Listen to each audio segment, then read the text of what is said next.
Welcome back. I'm Susan with Language Text Solutions, and today we're going to set up safe senders in the Windows 10 Mail app. The Windows 10 Mail app is not actually a standalone mail server. Instead, the Mail app lets you connect accounts from Office 365, Outlook, Hotmail, Gmail, Yahoo, and more to display your inboxes all in one place. For the purposes of this tutorial, we're going to use the Office 365 and Outlook.com connections. Looking for another mail server tutorial? Let us know in the comments below.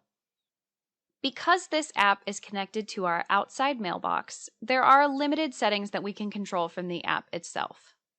However, this also means that any changes we make in the Outlook.com dashboard, like editing safe senders, will be translated over to the app. To update our safe senders list, we're going to open our browser and navigate to Outlook.com.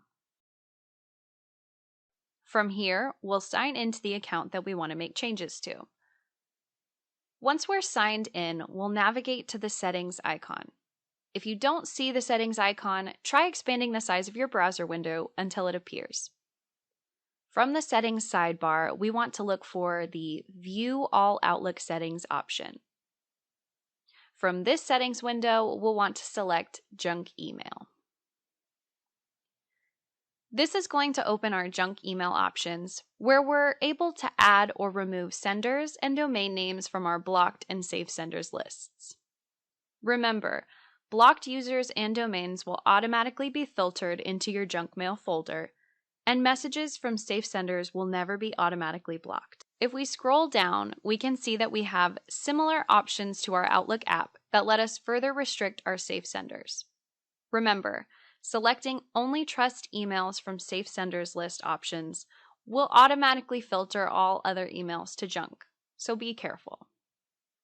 Once you're satisfied, click Save to save your changes and restart your mail app to ensure that they sync. Need more mail tips? Check out our Tech Tips playlist and subscribe for more great tutorials. If you liked this video, give us a thumbs up and leave a comment below to help others find our channel too.